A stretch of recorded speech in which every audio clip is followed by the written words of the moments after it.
I didn't return to my childhood home until my father died. We'd been estranged for over a decade, not because of any explosive argument or betrayal, just silence, thick, heavy silence, the kind that settles in after years of avoidance and unanswered questions he never wanted to answer, especially about the basement. Growing up, our house had one rule that was never broken: do not go down there. There was no key. No knob, even, just a smooth, worn brass plate where one might have been. The door was flush with the kitchen wall, behind the pantry. Always locked, always sealed. I asked once, maybe twice, when I was a kid. Got the same answer both times. That's not for you. The thing was, we didn't even have a visible basement entrance from the outside. No storm doors, no windows near the foundation. It was like the bottom floor didn't exist. And after a while, I stopped thinking about it, till Dad died. I was 37 when I got the call. He'd passed in his sleep. Heart failure, they said. Peaceful. The lawyer handling the estate was an old man named Price. He met me at the house with a ring of keys and a folder labeled Instructions. I assume you'll want to sell, he said. The market's good for places like this now. Fixer-upper, remote, bit of history. I nodded. But in the back of my mind, that door was already calling me. I didn't stay in a hotel. I stayed in the house. At night, it was like being inside a memory. Every creaking floorboard echoed deeper than it used to. The kitchen still smelled like motor oil and pipe tobacco. And that door, that smooth, featureless slab, was still there, untouched. On the third night, I found something. It was hidden in the pantry, beneath the loose floorboard Dad always said was just soft from water damage. Inside the cavity, a small iron key, black with age, and taped to the side of the cavity, a photograph. It was of me and my brother, Tommy, maybe age 6 and 10. We were standing in the backyard, but behind us, in the corner of the frame, was something I never remembered being there before. A man in the basement window, wide eyes, gaunt face, watching us. Only, we were told that basement had no windows. And Tommy? He disappeared the summer after that photo was taken. The key didn't fit at first. It was old, crooked, clearly handmade. The kind you'd expect to see in a Victorian asylum or a turn-of-the-century church, not a 1970s ranch house in rural Illinois. I had to jiggle it in the brass plate, tilting it just right until I heard a soft click. Not the satisfying kind you hear in movies. This was different. More like a release. The door creaked open a few inches. It smelled like cold metal and something older than dust. I didn't go down that night. I couldn't. Instead, I pulled up a chair and sat facing the open door. I left the light on behind me, but the bottom of the stairwell vanished into darkness like a throat. I kept expecting to hear movement. A creak, a breath, something. Nothing came. The next morning, I went into town and bought a flashlight, gloves, and a fresh notebook. I don't know why the notebook. Maybe I needed proof that I wasn't imagining what I found. When I returned, I stepped into the stairwell for the first time in my life.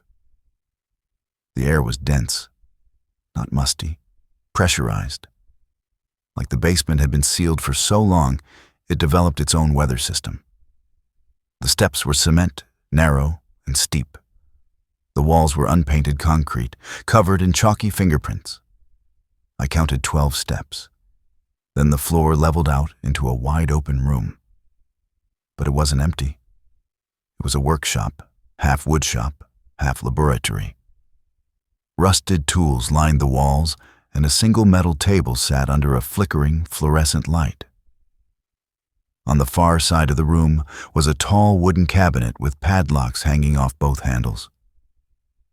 What stopped me cold, though, was what sat directly across from the staircase, a framed portrait of my brother Tommy, older than I remembered him, maybe late teens, dressed in clothes I'd never seen him wear. Taped below the frame was a label, written in my father's unmistakable hand. Subject number 3, Thomas E. Harper. Date of capture, July 12th, 1988. Capture. Not death. Not missing. Capture. I backed away from the frame like it might speak. In the corner of the room, behind the rusted lathe, was a spiral staircase.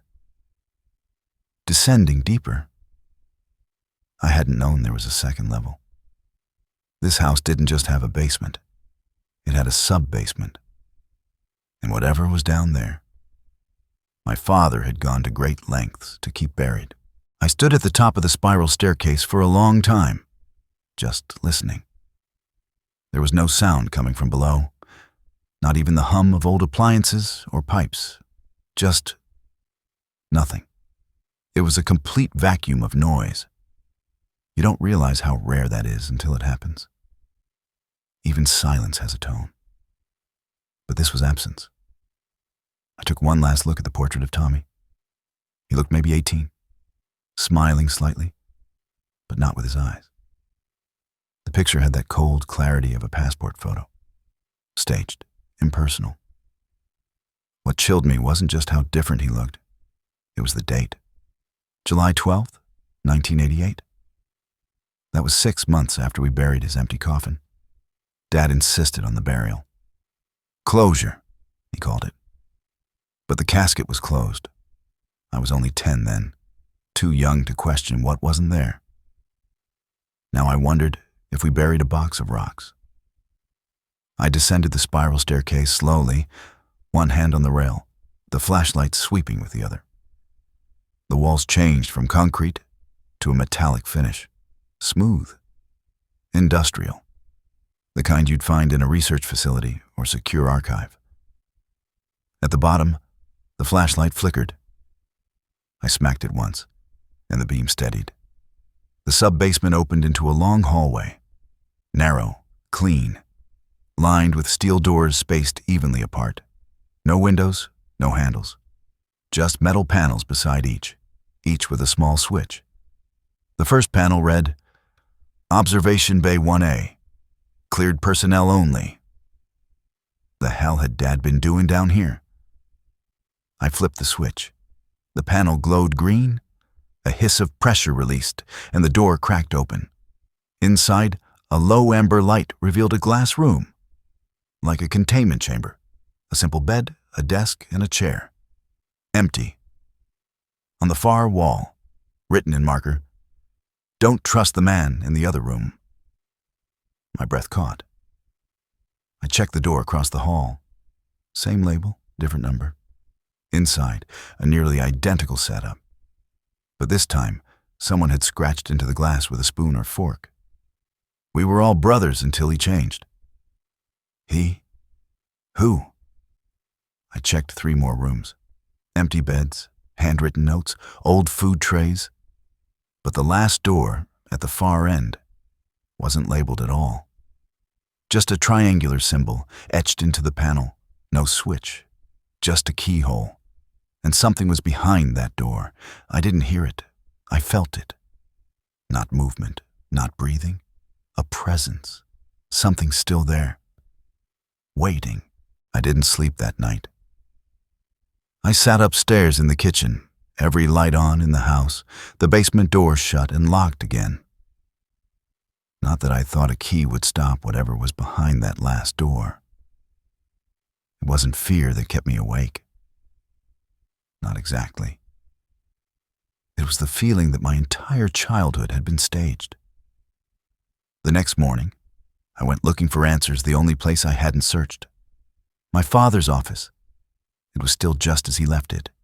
Neat, labeled, cold. Rows of filing cabinets, old engineering books, and perfectly stacked yellow legal pads. I never understood what Dad actually did after he retired from the Air Force. Said he was consulting. That was the word he always used. I searched every drawer, every hollow book, every creaking panel. Nothing. Until I found the rug. It was just a cheap one, navy blue, no pattern. But when I lifted it, I saw 4 bolts anchoring a steel panel into the floor. It took me nearly an hour to unscrew them with a rusted socket set from the garage. Inside was a fireproof lockbox. Inside the box, 6 VHS tapes, all numbered. No labels, just 1 through 6. I dug out an old TV VCR combo from the attic and hooked it up in the living room. Tape 1 started with a date, August 2nd, 1986. Then a flicker. Then my father's voice. Begin log, subject number 3, day 1. The camera showed a room I recognized immediately, the glass chamber downstairs, and inside it, sitting on the cot, was Tommy. My brother, older, pale, hands folded, looking directly at the camera. He didn't blink, didn't speak, just stared. My father narrated calmly, clinically, like he was doing inventory. Subject is stable. No physical injuries. Language function has not returned. No signs of trauma other than mild bruising on forearms. Sedation levels holding. Sedation, I fast-forwarded. Tape 2 showed my dad sitting in the room with Tommy, talking to him in a soothing voice, asking questions about memories, about me, about Mom. Tommy never answered, but his eyes moved. He was aware. He was in there. Tape 4 is when things turned. Tommy began to react to light differently. He stopped eating, started drawing the triangle symbol over and over in the condensation on the glass. My dad's notes grew frantic. Behavioral shifts accelerating. DNA tests inconclusive. He's changing. Cellular response suggests an external influence. He's not just different. He's not entirely human anymore. I stopped the tape, stepped outside, threw up in the garden. When I came back in, one thing became clear. My father hadn't been experimenting on my brother. He had been trying to contain him. The key from the pantry. I hadn't thought about it since the day I opened the first basement door. But as I stared at that triangle symbol carved into the steel, something about the shape clicked with the notches in that old key. I took it from my pocket. It was warm. I swear to God, it was warm. Like it had absorbed the heat of the house, or something deeper. Something older. The moment the key touched the metal panel, the triangle glowed faintly. A soft pulse of amber light traced the symbol, and then, click. The door hissed open. Inside was not a room. It was a chamber, circular, black walls, no seams. The air felt wrong, like walking into a dream you don't remember falling asleep to. There were no lights, but the room glowed faintly from beneath the floor. An eerie, shifting light like moonlight on deep water. At the center of the room stood a chair, metal, high-backed, reclined, like a dentist's chair or something from an old hospital. Straps hung limp at the sides, and in that chair was Tommy, or something that looked like Tommy. He hadn't aged, not a day. Same haircut, same shirt from the photo, but his skin was translucent in patches, like paper stretched over wires. His eyes were closed. His breathing was shallow but steady, monitored. Beside the chair, a screen flickered softly, displaying symbols I didn't recognize, numbers cycling in red. I stepped closer. His eyelids twitched. I whispered, "Tommy." His eyes opened, and he smiled. Not a warm smile. Not the smile I remembered from my childhood. This was rehearsed, mechanical, like he'd been waiting. "Hello," he said. His voice was calm but flat, like a computer reading from a script. "You made it farther than the others." I froze. "Others?" He blinked slowly. He brought more over the years. But they didn't have the key. You did. I wanted to run. I didn't. "What are you?" He tilted his head. "I was your brother. Once. Now I'm what they made to keep the secret." My mouth was dry. What secret? His smile widened. That had never left this house. Suddenly the screen beside him beeped. The symbols flashed.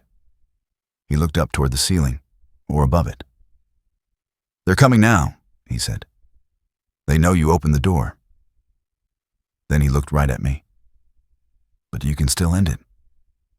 Behind him, the wall began to hum, like something spinning up, a warning. I backed away, and I saw it. The control panel. Tucked into the wall behind a glass case, emergency termination etched on the button in red. Tommy didn't flinch. He just whispered, "Please." I didn't move at first. The button glowed behind the glass, emergency termination, red letters flickering like a heartbeat. My brothers, or what was left of him, sat calmly in that chair, staring at me with those two still eyes. "Please," he said again, not pleading, inviting. I felt the weight of everything at once. The photograph in the pantry, the journals, the containment cells, my father's silence. And now, this. I asked, "What happens if I press it?" Tommy's expression didn't change. "Then none of this leaves the house. Not me. Not them." Them. That word dropped like a stone into my gut. "There are more?" His head nodded slowly toward the walls, and that's when I saw it, just barely. In the darkness beyond the soft glow were shapes, tubes, vessels, sleeper pods maybe, 9 of them, upright, aligned in a circle around the chamber like silent sentinels, each one occupied. Their outlines were indistinct, not quite human, but not entirely inhuman either, as if they were caught in the act of becoming, not fully changed, not fully contained. I stepped closer to the glass case. "My father kept them here?" I asked. Tommy blinked. "He was the only one who could. That's why they gave him the job. That's why he took me." I clenched my fists. "He took you?" "He volunteered me. Said I was strong, said I'd survive it." My knees buckled. I fell back against the curved wall of the chamber. This wasn't just some lab or basement research facility. It was a prison, built not just to hide something, but to hold it. My father hadn't been trying to protect us from the world outside. He had been protecting the world from us, or at least from what we became. Tommy was still watching me. "They're waking up," he said softly. "The longer the door stays open, the more aware they become. If you walk away now, they'll follow. Not today, but soon. A crack becomes a door." I stood, shaking, and raised the glass on the panel. The button pulsed red beneath my hand. "Will it hurt you?" I asked. He smiled again, that same sad, mechanical smile. "It already has. I didn't press the button. Not yet."